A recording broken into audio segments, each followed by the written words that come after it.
की हवस का शिकार बनती चली जा रही है।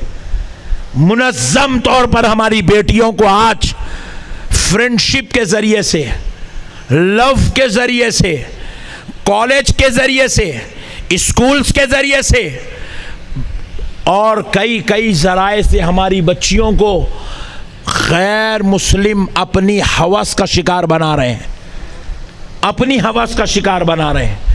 और उसमें उस बच्ची का जो कसूर है 5% है, 10% है, बाकी का सारा कसूर ये हमारा है, जो कोई भाई बन के बैठा हुआ है, कोई बाप बन के बैठा हुआ है, कोई नाना दादा बन के बैठा हुआ है, कोई चचा मामू बन के बैठा हुआ है। ये सारा कसूर हमारा है। हमने अपनी बेटियों की हिफाजत करना छोड़ दिया, हमने अपनी बेटियों के ऊपर निगहबानी करना छोड़ दिया, हमने अपनी बेटियों की निगरानी करना छोड़ दिया, हमने अपनी बेटियों को गीदड़ों और इन बैलों के दरमियान में हमने अपनी छोटी प्यारी बच्चियों को जो नादान है, नासमझ है, हमने उनको जो है जंगलियों के बीच में छोड़ दिया। मेरे प्यारे दोस्तों सुनो, जब आप इस कुत्तों के बीच में अगर किसी बकरी को छोड़ देंगे क्या होगा? वो सारे कुत्ते मिलकर, वो गीदड़ मिलकर उस बकरी को लोच खा जाएंगे। ये हमारी बेटियों का हशर भी ऐसा ही हो रहा है। हमने कॉलेज के नाम पर, यूनिवर्सिटी के नाम पर, जॉब के नाम पर, स्कूल के नाम पर, दावतों के नाम पर, फ्रेंडशिप के नाम पर हमने अपनी बच्चियों को छोड़ दिया। हम नजर नहीं रख रहे हैं कि वाकई वो जॉब को जा रही है कि नहीं जा रही है, हम नजर नहीं रख रहे हैं वो कॉलेज को जा रही है कि नहीं जा रही है। एक एक साल से वो कॉलेज को जा रही है, एक मर्तबा भी बाप कॉलेज को जाके नहीं पूछता मेरी बेटी पाबंदी से आ रही नहीं आ रही, मेरी बेटी पाबंदी से कॉलेज में बैठ रही नहीं बैठ रही, टाइम मेंटेन कर रही नहीं मैं कर रही, सारे क्लासेस अटेंड कर रही नहीं कर रही। बाप नहीं पूछता, भाई नहीं पूछता, बाप ले जाके कॉलेज नहीं छोड़ता, भाई जाके कॉलेज से नहीं लाता, जिसकी वजह से आज वो बच्ची वो बिल्कुल नाकिसुल अकल है, वो बच्ची बिल्कुल उसको अकल ही नहीं है, उसको तमीज भी नहीं है। अच्छा कौन है, बुरा कौन है, अपना कौन है, गैर कौन है, नेक क्या है, बद क्या है, क्या करना क्या नहीं करना, क्या आशिकी, क्या दोस्ती, क्या मोहब्बत, क्या खुलूस, वो बेचारी को कुछ नहीं मालूम। हमने उसे जानवरों के बीच में, जंगलियों के बीच में, गीदड़ों के बीच में, सारे शयातीन के बीच में, शरीरों के बीच में हमने वो प्यारी बच्ची को छोड़ दिया और वो बच्ची को वो गीदड़, वो जंगली जानवर नोच नोच के खा गए जैसे गीदड़ बकरियों को खा लेते हैं। मेरे प्यारे दोस्तों, अल्लाह का वास्ता मैं तुमसे गुजारिश कर रहा हूं, अपनी बच्चियों की निगरानी करो, अपनी बेटी की निगरानी करो, अपनी बहन की निगरानी करो। एक साहब बोले मौलाना मेरे को मेरी बेटी पे भरोसा है। अबे बेवकूफ, भरोसे का मतलब ये नहीं है कि तू उसको जो है जानवरों के बीच में छोड़ दे, जंगलियों गीदड़ों के बीच में उसको छोड़ दे। इसका नाम भरोसा नहीं होता, इसका नाम जहालत है, इसका नाम बेवकूफी है, इसका नाम नादानी है, इसका नाम जलालत है। यारो भरोसा अलग चीज है, निगरानी अलग चीज है। भरोसा नहीं है बल्कि निगरानी नहीं की जाती। निगरानी इसलिए की जाती है ताकि कोई बदबख्ता कहीं मेरी बेटी को सता तो नहीं रहा है, कहीं मेरी बेटी पे जुल्म तो नहीं कर रहा है, कहीं मेरी बेटी पे शरारत की नजर तो नहीं डाल रहा है। इसका मतलब होता है निगरानी करना, ताकि इन शरीरों से अपनी बच्चियों को बचाया जाए। आज ज़रूरत है, हैदराबाद जैसे शहर के अंदर ये वाक़यात कसरत से हो रहे हैं, लेकिन उससे ज़्यादा कसरत से वाक़यात ये हमारे अज़ला में, हमारे डिस्ट्रिक्ट्स में हो रहे हैं। मेरे प्यारो, वो बच्ची की फ़ोटो आ रही है, ये बेवकूफ़ लोग उसकी वीडियो भी बना रहे हैं, वायरल करते जा रहे हैं, वायरल करते जा रहे हैं। वो किसी की बेटी है, नादानी में कोई हरकत उससे हो रही है, उसको पूरे मुआशरे में रुसवा किया जा रहा है, पूरे ज़माने में उसको रुसवा किया जा रहा है। खुदारा अपनी बेटी को ऐसा रुसवा होने मत दो, अपनी बेटियों को ऐसे जलील जलालत के रास्ते पे जाने मत दो। उनको बचाओ, उनको समझाओ अच्छा क्या है, बुरा क्या है, ईमान क्या है, कुफ्र क्या है, दोस्ती क्या है, अखलाक क्या है, इंसानियत क्या है, मोहब्बत क्या है, ये सारी चीज़ें उनको समझाओ। हमने इस्लाम को छोड़ दिया, देखो हम जलील हो गए। हमने औरतों की इज्जत करना छोड़ दिया, हम जलील हो गए। हमने बेटियों की हिफाजत करना छोड़ दिया, हम जलील हो गए। हम बेटियों की निगरानी करना छोड़ दिए, हम जलील हो गए। आज पूरे मुआशरे में हम जलील होते जा रहे हैं, रुसवा होते जा रहे हैं। अरे अब अल्लाह माफ़ करे ऐसी कौम को जो अपनी बेटी की हिफाजत नहीं कर सका, वो और क्या खाक काम करेगा। मेरे प्यारो, जो अपनी बेटी की हिफाजत नहीं कर सकता, अपनी बहन की हिफाजत नहीं कर सकता, लानत है ऐसे बाप पर, लानत है ऐसे भाई पर जो अपनी बेटी अपनी बहन की हिफाजत नहीं कर सकते। खुदा राय मुसलमानों, अपनी बेटियों की हिफाजत करो और अपनी बहनों की हिफाजत करो। आज के बाद आप खुद लेके जाके कॉलेज में छोड़ना, आप खुद कॉलेज से लेके आना और अपनी बच्चियों को ये गीदड़ों, ये शरीरों के बारे में आगाह करना। देखो, एक आदमी अगर ईमान से चला जाए, इस जमीन पर जितने गुनाह रोजाना होते, कितने जिना होते होंगे जमीन के ऊपर रोजाना, करोड़ों करोड़ों जिना होते, करोड़ों करोड़ों जिना होते जमीन के ऊपर, पूरी दुनिया में करोड़ों जिना होते जमीन के ऊपर, करोड़ों शराब पीते जमीन के ऊपर, करोड़ दर्जे के बदतरीन दर्जे के गुनाह जमीन के ऊपर, बदकारियां, सियाहकारियां, खताएं, लाखों लाखों करोड़ों बदकारियां, करोड़ों सियाहकारियां, करोड़ों बदकारियां जमीन के ऊपर होती है। फरमाते हैं अल्लाह की नजर में वो सारे गुनाह से बदतरीन गुनाह क्या है? कोई मुसलमान का काफिर हो जाना, मुर्तद हो जाना। पूरी दुनिया के गुनाहों में सबसे बदतरीन दर्जे का गुनाह है कोई मुसलमान का मुर्तद होना। आज हमारी इन नादानियों की वजह से हमारी बेटियां मुर्तद हो रही हैं, काफिरों की इश्क में फंसकर इस्लाम छोड़कर खैरों से निकाह कर ले रही उन्हें। इससे बड़ा गुनाह कायनात में कुछ और नहीं हो सकता। पूरी जमीन पर होने वाले गुनाह एक तरफ, एक मुसलमान का मुर्तद होना एक तरफ, इतना बदतरीन दर्जे का गुनाह है। और जरा अल्लाह के वास्ते सोचो नौजवानों, इतने बदतरीन गुनाह के लिए अल्लाहु अकबर हमारे घर का इंतखाब कर ले तो खुदा के इससे बड़े गजब का आलम हमारे लिए और क्या हो सकता है। अल्लाह के वास्ते मत करो मेरे भाई, हमारी बेटियों को इतना बदतरीन दर्जे से इस बदकारी की तरफ जाने मत दो। और ये भी सुन लो, मुसलमान को भी नहीं चाहिए कि वो किसी खैर की बच्ची से दोस्ती करे। अगर कोई मुसलमान नौजवान किसी खैर मुस्लिम की बच्ची को अपनी गाड़ी पे बिठाकर कॉलेज से पार्क की तरफ या किसी सिनेमा हॉल की तरफ या किसी होटल की तरफ या किसी पब की तरफ या किसी डिस्को की तरफ ले जाता है, तो ऐ मुसलमान सुन ले, तू भी लानती है, तू भी बदबख्ता है कि क्योंकि तूने किसी और की बेटी के साथ ऐसा सलूक किया, इसीलिए वो बदबख्ते तेरी बच्चियों के साथ ऐसा सलूक कर रहे हैं। तू जो कर रहा है वो भी गलत, हमारी बेटियां जो कर रही हैं वो भी गलत। मेरे प्यारो, अल्लाह का वास्ता ये काम मत करो। अल्लाह के खैर को, जलाल को बुलाने के लिए, इंसानियत को हलाक को तबाह बर्बाद करने के लिए इससे बड़ा गुनाह ज़मीन पर और कुछ भी नहीं है कि कोई मुसलमान मुर्तद हो जाए। वो हमारी बेटियां मुर्तद हो रही है। मुसलमानों, अल्लाह के वास्ते अपनी बेटियों को बचाओ। बचाएंगे ना इंशाअल्लाह? ज़ोर से बोलिए। और अपनी बच्चियों की निगरानी करेंगे। हर 2 दिन में 3 दिन में एक मरतबा कॉलेज जाओ, पूछो उनसे, वहाँ के लेक्चरर्स से पूछो, वहाँ के कॉलेज के प्रिंसिपल से पूछो, वहाँ के डायरेक्टर से बात करो, बच्ची कॉलेज टाइम पे आ रही नहीं आ रही, टाइम पे तो मैं छोड़ के गया, सारे क्लास मेंटेन कर रही नहीं कर रही, अटेंड कर रही नहीं कर रही, पूछो, उसकी निगरानी रखो। और बच्चियों को हरगिज़ आप इतनी आज़ादी मत दे दो, इतनी आज़ादी मत दे दो कि वो बेचारी जो है नौज़ बिल्लाह बदकारी का रास्ता, गुनाह का रास्ता, मुर्तद होने का रास्ता इख्तियार कर ले। अल्लाह अकबर। कैसे कैसे वाक़यात सुनने में आ रहे हैं मेरे भाई, कैसे कैसे हालात देखने में आ रहे हैं, शर्म से पानी पानी हो रहा है। देखो, सारे ज़मीन पर जितने मर्द हैं, वो सारे मर्दों की जितनी इज्जत होती है इंसान मुसलमान की, सारे ज़मीन पर रहने वाले मुसलमानों की जितनी इज्जत होती है, सिर्फ एक मुसलमान औरत की उतनी इज्जत होती है, सिर्फ एक मुसलमान औरत की। इस्लाम में मुसलमान औरत का इतना बड़ा मुकाम है, और हम इतनी मुसलमान औरतों को बेजा ले जा रहे हैं, छोड़ दे रहे, निगरानी नहीं कर रहे हैं, कुछ भी नहीं, क्या भी नहीं, उन्हें भी बुर्का पहन ले रही, निकल जा रही, बदकारियाँ कर रही, नौज़ बिल्लाह मिन ज़ालिक, मुर्तद हो रही है।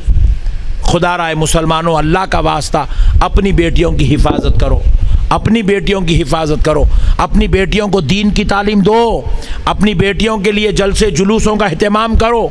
मैं ये जो नौजवान यहाँ बैठे हुए हैं, जो ज़िम्मेदार हैं, कमेटियों के हैं, मस्जिदों के हैं ज़िम्मेदार बैठे हुए हैं, मदरसों के ज़िम्मेदार हैं, मोहल्ले के ज़िम्मेदार हैं, या अल्लाह ने जिस किसी को भी अक्ल दिया, समझ दिया, कुछ कर सकते हो दुनिया के अंदर, तो बस एक काम करो, पूरे निज़ामाबाद के अंदर हर शादी खाने के अंदर औरतों का इज्तिमा करो, उलमा को बुलाओ, हजारों औरतों को एक जगह जमा करो, आलिमों को बुलाओ, बुला के उनके बयान कराओ। जैसे आज ये मर्दों का इज्तिमा हो रहा है, ऐसे ही औरतों का इज्तिमा दिन में होना चाहिए। संडे के दिन रखिए, जिस दिन पूरे बच्चियां, बच्चे, औरतें पूरे घरों में होती हैं, ताकि उस दिन पूरी औरतों को जमा करके उनको दीन की बात सुनाओ, उनको सुनाओ दोज़ख का अज़ाब क्या है, उनको सुनाओ जन्नत की नेमतें क्या है, उनको बताओ अल्लाह और उसके रसूल का हुक्म क्या है। आज हमारी देखो, जुम्मे का बयान भी हम लोग ही सुनते, ईद का बयान हम लोग सुनते, जलसे जुलूस हम पूरे जेंट्स सुनते, पूरे जिक्र अस्कार की महफिलें जेंट्स की, खानखा को जाना जेंट्स, जुमा के दिन जेंट्स, इतवार के दिन जेंट्स, पूरे दिन के काम जेंट्स। लेडीज जुम्मे के दिन भी टीवी, इतवार के दिन भी टीवी, ईद के दिन भी टीवी, शब क़दर में हम लोग मस्जिद में, उन लोग टीवी में। अब उन्होंने देख के उसके ऊपर ऐसी ट्रेनिंग दे रहे हैं, ऐसा जहन डाइवर्ट कर रहे हैं उसके अंदर, ऐसा उसको जो है मेंटालिटी चेंज कर रहे हैं। उन्हें रात में टीवी में देख रही, कॉलेज में जाके दोस्ती कर रही, उसको कोई बुरा फील भी नहीं हो रहा। जितने अब तक वीडियो आए, मैं एक बच्ची को भी शर्मिंदा हुई सो नहीं देखा, अकड़ के पूछा, हाँ भाई तू कहीं को रिकॉर्ड कर रहा, चल। मतलब उसको मालूम ही नहीं है कि उन्हें कितनी बड़ी बुराई में गुजरी हुई है। वो बच्ची को अंदाजा तक नहीं है उससे कितनी बुरी हरकत हो रही, उन्हें कहां चले गई, कौन से दलदल में फंस गई, खैरो जलाले इलाही का आलम क्या है उसको नहीं मालूम, उसकी आखिरत कितनी बर्बाद हो गई उसको नहीं मालूम, अल्लाह रसूल की लानत उस पे कैसी बरस रही उसको नहीं मालूम। क्यों नहीं मालूम? क्योंकि हमने मालूम करने के पूरे जरिए औरत पे बंद कर दिए, हम पूरे जरिए औरत पे बंद कर दिए। हम औरतों को दीन की बात बताते नहीं, औरतों में कोई तबलीग का काम नहीं, औरतों के अंदर कोई हमारे मामलात नहीं, औरत कभी गफलत से भी अल्लाह रसूल की बात सुनती नहीं। इसलिए हमारी शरीयत में औरतों को मस्जिदों में बुलाने की मुमानियत है, मगर दीन की बात सुनाने की मुमानियत नहीं है। आप जहां चाहें औरतों के लिए जलसा करिए, शादी खाने भर दीजिए, भर के औरतों के लिए जलसे मुनक्किद करिए। आज से नौजवानों इस काम पे लग जाओ कि एक एक औरत तक दीन की बात हम पहुंचाएंगे, और एक बार नहीं 1000 बार पहुंचाएंगे, ताकि हमारी बेटियों को पता तो चले आखिर अल्लाह की रहमत क्या होती है, मुस्तफ़ा का दीन क्या है, इस्लाम क्या है, कुरान क्या है, हदीस क्या है, और हमारी हकीकत क्या है। बताएंगे इंशाअल्लाह बताएंगे। मैं उम्मीद करता हूं कि आप ये काम कल ही से शुरू करेंगे, इंशाअल्लाह कल ही से शुरू करिए, और इसके अंदर ज़्यादा से ज़्यादा टारगेट कॉलेज लाइफ गुजारने वाली बच्चियों को कीजिए, माओं को कीजिए, बहनों को कीजिए, भावजों को कीजिए, ताकि हर औरत अपने घर की औरत की हिफाजत का सबब बन जाए। मेरे प्यारे दोस्तों, अब ज़रा एक बात और गुजारिश करता हूँ, आप ईमानदारी से अल्लाह रसूल को हाजिर नाजिर जान के बताइए, आप अल्लाह की मदद के बग़ैर कोई कामयाबी हासिल कर सकते? ज़ोर से बोलिए। आज हमको कामयाबी हासिल करना है ना, हालात कितने नाजुक हो रहे हैं। देखो आप दिन भर आप देखो आप कितना बांगे दहल बोल रहे हैं मेरे भाई, 4% रिजर्वेशन है वो भी छीन लेते बोल रहे हैं आपसे। क्या है आपकी औकात, हमारी औकात क्या हो गई? देखो आप, हमको दिन भर दिन एहसास दिलाया जा रहा है कि तुम लोग बैकवर्ड है, तुम लोग लोकल है, तुम लोग थर्ड क्लास है, तुम लोग बेकार है, तुम लोग काम के नहीं, दाम के नहीं। और हमारे मुसलमान अभी हरकतें वैसी कर रहे हैं। बिल्कुल सही बोल रहे साहब आप, बिल्कुल आप सही बोल रहे साहब। हम लोग ऐसी है, लोकल है, थर्ड क्लास है, चिल्लर है, गलीज है, ये कामों में लगे हुए मुसलमान पूरे। बेटा बाप से लड़ता, भाई भाई से लड़ता, बहन भाई लड़ लेते, अम्मा बहू लड़ लेती, ननंद भावज लड़ते, देवरानी जेठानी लड़ते, दोस्तान लड़ लेते, पार्टनर लड़ लेते, मस्जिद में गए तो कमेटी वाले पब्लिक से लड़ते, पब्लिक कमेटी से लड़ती, मुसल्ली इमाम से लड़ता, इमाम मुसल्लियों से लड़ता, मौलाना आलिम से लड़ते, आलिम साहब मुफ्ती साहब से लड़ते, मुफ्ती साहब पीर साहब से लड़ते। हम लोग झगड़ालू कौम है। हम किसी की इज्जत नहीं करते, किसी का एहतराम हमारे पास नहीं है, किसी की इज्जत, किसी की कदर हमारे पास नहीं है। अल्लाह किसी को बड़ा बनाए, हम कबूल करने तैयारी च नहीं है उसको, किसी को कबूल करने तैयार नहीं। एक को सदर बना दो, उसके टांगा 2 रहते, खींचने वाले 200 रहते। हम किसी को मानने से तैयार नहीं है भाई। अच्छा चलो, पब्लिक उसको नहीं मान रही, पब्लिक उसके टांगा खींच रही, कपड़े उतार दे रही, कपड़े फाड़ दे रही सदर साहब के। कम से कम सदर साहब तो अल्लाह वाले रहना। नहीं, सदर साहब पीछे से अलग काम कचा दे रहे लोग। अम्मत अजीब व गरीब हाल बना हुआ है। क्या होगा ये उम्मत का, समझ में नहीं आ रहा मेरे भाई। किधर जा रही है उम्मत, क्या कर रही है उम्मत। अच्छे लोगों को देख रहा हूं मैं, पाकिट मार दे रहा। अरे उन्हें जाहिल है, उन्हें लोकल है, उन्हें पिया शराब पिया, जान दे रहे भाई। तेरे से तो अच्छी उम्मीद थी, तू ऐसी कहीं को कर रहा। नहीं मौल साहब, मारे तो चल मारा। अच्छे लोगों के घरों में, जिनको बाहर निकले तो लोग देखे तो बोलते अरे वाकई भाई काबिल कदर लोग हैं भाई, ये बहुत एहतराम वाले लोग हैं। उनके घर में भी उन्हें भी बीवी को मार रहा। बाहर निकला तो व्हाइट कॉलर बन जा रहा, घर में जाते कि जल्लाद बन जा रहा। क्या होगा मेरे भाई हमारा, कैसा हम लोग सरफराज होंगे, आप जरा सोचो। आप समझ रहे हैं कि आप समझ रहे हैं कि ना सब बेकार है, मतलब कुछ भी नहीं होता, चलता रहता। बेकार है मत बोलो आप। हर दिन आपके लिए एक नई टेंशन का सबब बन रहा है, हर दिन रास्ता तंग होते जा रहा आपका। अब मैं एक सवाल करता हूँ, खाली आपको एक सवाल, ईमानदारी से हाथ उठाओ। इतना बड़ा मजमुआ यहाँ पे, हजारों के लोग बैठे, गवर्नमेंट जॉब करने वाले कितने, जरा हाथ उठाओ। 1 2 3, देख रहे हैं आप हालत। खाली जायजा लो मेरे भाई, 4 आदमी हाथ उठाओ। इतने बड़े मजमुए में गवर्नमेंट जॉब करने वाले 4 है, 4। आप अंदाजा लीजिए हुकूमती सतह पे हमारा क्या मुकाम है,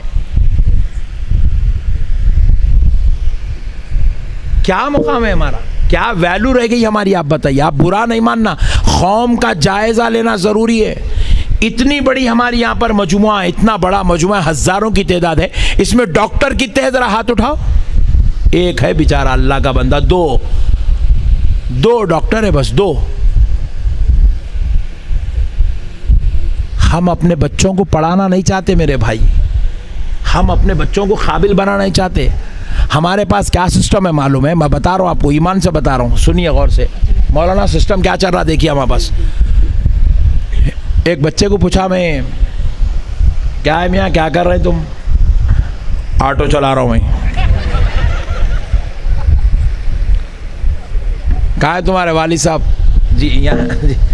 सरकार सलाम अलैकुम। क्या है जी, कैसे हैं? अल्लाह का बहुत बड़ा एहसान है सरकार। मैं जिंदगी भर किराए का ऑटो चलाया, मेरा बेटा जाती ऑटो चला रहा सरकार। क्या तरक्की है मुसलमान की, वाह वाह वाह वाह वाह वाह। ऑटो चलाने पैदा हुआ रे तू, निजामाबाद बोतल मारने पैदा हुआ।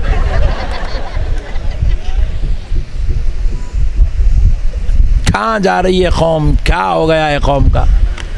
क्या कर रहे हैं जनाब आप साहब, क्या कर रहे हैं आप? सरकार में लॉरी ड्राइवर हूँ सरकार में। अच्छा माशाल्लाह। क्या बच्चा क्या करता? सरकार में वो किराए पे चलाता था। अब ज़रा मेरा बच्चा ज़ाती ख़रीद लिया, एक लारी चला ले रहा उन्हें भी। हम भी लारी चला रहे, हमारी औलाद भी लारी चला रही। बाप भी ऑटो चला रहा, बेटा भी ऑटो चला रहा। बाप का 5 डब्बा, बेटे का 5 डब्बा। बाप की तरकारी की मंडी, बेटे की तरकारी की मंडी। इसलिए पैदा हुए हम लोग तरकारियाँ बेचने, वो नालियाँ साफ करने, झाड़ुआ मारने, आटुआ में चलाने, रिक्शे चलाने, बंडियाँ ढकलने, थैले उठा के ले जाके फेंकने, इसलिए पैदा हुए हम लोग डॉक्टर्स बनने, साइंटिस्ट बनने, हम लोग जो है तरक्की करने, पैसे वाले बनने। और हम लोग कैसा अंबानी चोर है ना,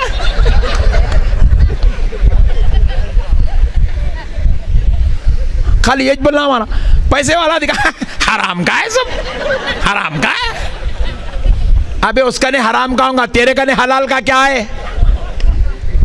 भीख मांगते फिर रहा तू, उसकन से 2000 रुपये कर्जा ले लिया, उसकन से 4000 कर्जा ले लिया, उसकन से 1000 कर्जा ले लिया, उसकन से चावल ले लिया, उसकन से तेल ले लिया। बच्ची की शादी साहब, मेरी बच्ची, कितने बच्चे हैं साहब? 7 बच्चे हैं मेरे को। माशाल्लाह, वेरी गुड। अब ये जो मंगने निकले कौन सी बच्ची है? पहली है अम्मा, पहली कुछ मंगने निकला, अभी 6 ऐसी मंग के करता। अरे जब तेरे पास पैसे नहीं थे तो 7 पैदा कहीं को करा रहे हौले। ये हालत हो गई है कौम की भाई, भीख पे जिंदगी गुजार रही। इनकन से मंग लिए खा लिए, उनकन से लूट लिए खा लिए। 4 दोस्ता मिलके होटल में बैठ के अब दे दिए तड़ी दबा के, हल्लक तक खींच दिए दबा के। अब उन्हें भी नहीं उठ रहा हाथ धोने, इन्हें भी नहीं उठ रहा, इन्हें भी नहीं उठ रहा, उन्हें भी नहीं उठ रहा। मैं परेशान हूँ, ये चारों उठ रहे कहीं को नहीं उठे तो टेबल खाली हुआ तो मैं बैठूंगा, उन्हें बैठने दे रहा ही क्यों नहीं उठ रहा? जो पहले उठा बिल बनना पड़ता। हराम का खाने की आदत हो गई है, फुगट का होना, बैल का होना, फुगट का होना, बिल बनना नहीं होना, पैसे खर्चा नहीं होना। पैसे कमाते नहीं, खर्चा करेंगे कहाँ से? कारपेंटर है, प्लम्बर है, इलेक्ट्रिशियन है और कई ऐसे जॉब करने वाले, डेली वेजेस पे जॉब करने वाले या गुत्ते पे काम लेके करने वाले। उठता ही नवाब का बच्चा 12 बजे, 1 बजे तैयार होता उन्हें, वो भी बेगम को गालियां देते हुए नाश्ता करता। अब उसके बाद 1 बजे बाहर निकलता। कहाँ से मिलती रोजी इज्जत, कहाँ से में कमाई में बरकत होती, कहाँ से आमदनी होती? फिर उसके बाद ऐंठना देखो, पट्टे का ऐसा ऐंठता जैसा इन्हीं हुजूर निजाम है। मीर उस्मान अली खान इसको कुछ बोलते ऐसा दिखता, वो ऐंठना पट्टे का, ओफो कुछ पूछो मत। उसको निजाम, बात का निजाम हूं मैं, बोलता उन्हें। छोड़ो मेरे भाई, ये सो बेकार। तुम लोग इसलिए पैदा नहीं हुए मेरे भाई, मुसलमान इसलिए पैदा नहीं हुआ मेरे भाई, तरक्की का नाम मुसलमान है। आज दुनिया के अंदर खुदा की कसम जितनी तरक्कियाँ हैं, मुसलमानों कान खोल के सुन लो, ये खुदा की कसम मुसलमानों ने दी है। ताजमहल एक तरक्की का नाम है, किसी के बाप ने नहीं बनाया, मियाँ भाई ने बनाया है। 7वां अजूबा है दुनिया का, 7वां अजूबा मियाँ भाई बनाए। 4 मीनार एक अजूबे का नाम है, मियाँ भाई ने बनाया। एक तारीख है, तारीख। कुतुब मीनार, दिल्ली की जामा मस्जिद, दिल्ली का लाल किला, जितनी तामीरात देखना चाहते हो देख लो, सारी की सारी तामीरात मियाँ भाई की बनाई हुई है, मुसलमान की बनाई हुई है। इसके अलावा आप जितने तरक्की याफ्ता दौर हैं, जितनी तरक्की याफ्ता चीज़ें हैं, जाकर देख लो, सारी तरक्की याफ्ता चीज़ें मुसलमान ने बनाई है। मुसलमान डूब के जीने वाली कौम का नाम नहीं है, कमज़ोर कौम का नाम मुसलमान नहीं है। मुसलमान जलील होके नहीं जीता, मुसलमान कमज़ोर बन के नहीं जीता, मुसलमान रुसवा होके नहीं जीता, मुसलमान शर्मसार होके नहीं जीता, मुसलमान हाथ फैला के नहीं जीता, मुसलमान कर्जे मांग के नहीं जीता, मुसलमान भीख का कटोरा लेके नहीं जीता, मुसलमान जलील और रुसवा होके नहीं जीता। अरे मुसलमान उसका नाम है, वो इस शान से जीता है कि उसके दर से आने वाला भी शानदार तरीके से जीने वाला बन जाता है, शानदार तरीके से जीने वाला बन जाता है। मुसलमान मायूसी का नाम नहीं, मुसलमान शर्मिंदगी का नाम नहीं, मुसलमान हिम्मत का नाम है, मुसलमान उरूज का नाम है, मुसलमान बुलंदियों का नाम है, मुसलमान तरक्की का नाम है, मुसलमान एक आफताब का नाम है, मुसलमान तरक्की का नाम है, मुसलमान हिम्मत का नाम है, मुसलमान आगे बढ़ने का नाम है, मुसलमान कामयाबियों को छूने का नाम है। अरे मुसलमानों, अपनी हकीकत को पहचानो, तुम वो हो आज जिस जमीन पर तुम बैठे हो। इस जमीन पर मुसलमानों ने 1000 साल तक हुकूमत की है। हम भीख मंग के नहीं पले मेरे भाई, जैसे आज पल रहे नहीं। आप इतने मत गिर जाओ मेरे भाई। एजुकेशन हमारे पास नहीं है, तरक्कियां हमारे पास नहीं है। क्या हमारे लोग थे, कैसे कैसे लोग हमारे तरक्कियां उरूज वाले लोग थे, कैसे कैसे हमारे बुजुर्ग गुजरे दुनिया के अंदर से। दुनिया की हर बीमारी का इलाज मुसलमान ने खोज के निकाला है। दुनिया की हर टेक्नोलॉजी जिसको आज दुनिया देखना चाहती है, ये सारी टेक्नोलॉजी इसको खंगाल खंगाल के मुसलमानों ने निकाल निकाल के दिया है। मेरे प्यारे भाइयों, अल्लाह का वास्ता मसाइल को समझो मुसलमानों। आज आपको ज़रूरत है आप अपनी असलियत की तरफ लौट के आओ। आप अपनी असलियत भूल गए, आप अपनी हकीकत भूल गए, आप अपनी मंजिल भूल गए, आप ज़िल्लत और रुसवाई की तरफ जाने की कोशिश कर रहे हैं। हमें हरगिज़ इन चीज़ों से तौबा करनी चाहिए, हमें आगे बढ़ना चाहिए। और उस वक़्त तक आप आगे नहीं बढ़ सकते, कामयाब नहीं हो सकते जब तक आप सजदों से दोस्ती नहीं कर लेंगे, जब तक आप अल्लाह की इबादत से दोस्ती नहीं कर लेंगे, जब तक आप अल्लाह और उसके रसूल के बताए हुए तरीक़े के मुताबिक ज़िंदगी नहीं गुजारेंगे, उस वक्त तक आप तरक्की नहीं कर सकते, उस वक्त तक कामयाब नहीं हो सकते। इसीलिए दिन में 5 मरतबा मुअज्जिन आवाज़ दे रहा है, माइक खोलकर। दुनिया की कायनात की हर मस्जिद से आवाज़ आ रही है, आवाज़ आ रही है। पहले ये बोलो, मुअज्जिन जो बोलता है वो सच है कि झूठ है? ईमानदारी से बोलो, ज़रा ज़ोर से बोलो। मुअज्जिन जो ऐलान कर रहा है मस्जिद से रोज़ाना 5 बार, वो सच है? मुअज्जिन क्या कह रहा है? हय्या अलल फलाह। क्या मतलब है? आओ कामयाबी की तरफ। क्या है? आओ, जोर से बोलो, कामयाबी की तरफ। अच्छा, अब ये मुअज्जिन किसको सुना रहा रोजाना दिन में 5 बार? किसको सुना रहा साहब? जो आदमी गल्ले पे बैठा हुआ है, नोटा गिन रहा, उसको सुना रहा। जो बेगम बच्चों के साथ बैठा हुआ है, मुअज्जिन उसको बोल रहा आओ कामयाबी की तरफ। जो अपने दोस्तों अहबाब के साथ बैठा हुआ है, उसको बोल रहा है आओ कामयाबी की तरफ।